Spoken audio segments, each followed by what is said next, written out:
नमस्कार, प्रणाम, हर हर महादेव। हम हैं प्रियंका देवी कुशवाहा और हमारे यूट्यूब चैनल भोजपुरिया गीत में रउआ सभे के स्वागत बड़ुए। तो रउआ सभे के बीच में बहुत प्यारा सा बेटी कन्यादान गीत हम लेके आ गए बने। गीत के पूरा जरूर सुनम जाए। वीडियो को लाइक शेयर जरूर करब जा। अभी तक ले हमारे चैनल के सब्सक्राइब नहीं कीजिए कर ले तो चैनल के भी सब्सक्राइब जरूर कर ले जा।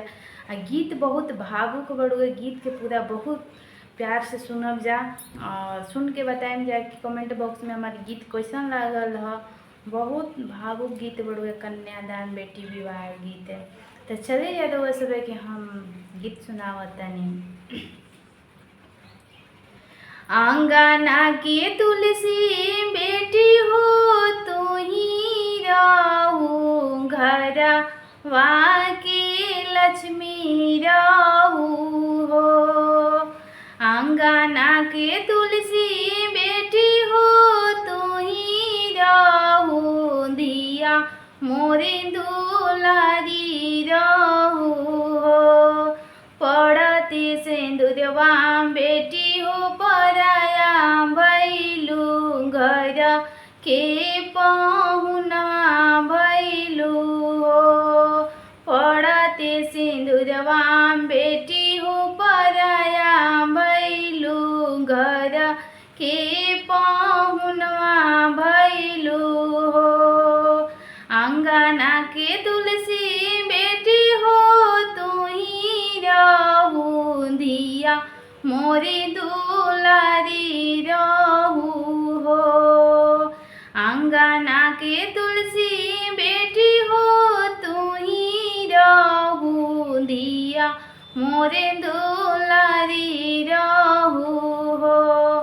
पड़ते सिंदूरवा बेटी हो पराया भैलू, घर के पहुनवा भैलू हो।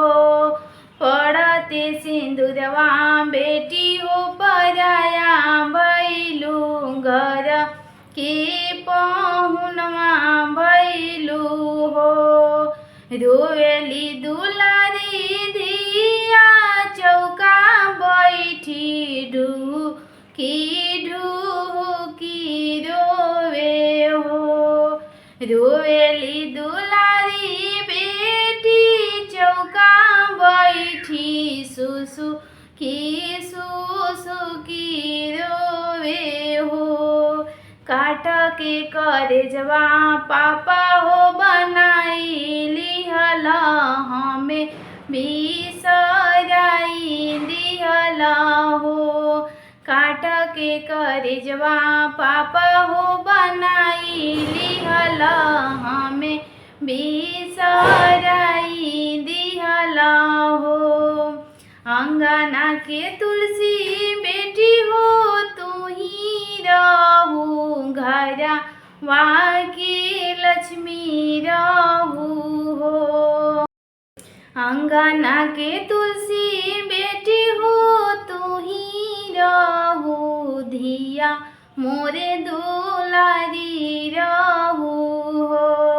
पड़ते सिंदूरवा बेटी हो पराया भैलू, घर के पहुनवा भैलू हो। पड़ते सिंदूरवा बेटी हो पराया भैलू, घर के पहुनवा भैलू हो। रोवेली दुलारी धिया चौका बैठी, सुसु की रोवे हो। रोवेली दुलारी बेटी चौका बैठी, ढूकी ढूकी रोवे हो। काठ के करेजवा चाचा हो बनाई लिहल, हमें बिसराई दिहल हो। काठ के करेजवा चाचा हो बनाई लिहल, हमें बिसराई दिहल हो। आंगना के तुलसी बेटी हो तू ही रहलू, घरवा के लक्ष्मी रहू के तुलसी बेटी हो तू ही रहू घरा वाके लक्ष्मी रहू हो। पड़ते सिंदूरवा बेटी हो पराया भैलू घर के पहुनवा भैलू हो। पड़ते सिंदूरवा बेटी हो पराया भैलू घर के पहुनवा भैलू हो।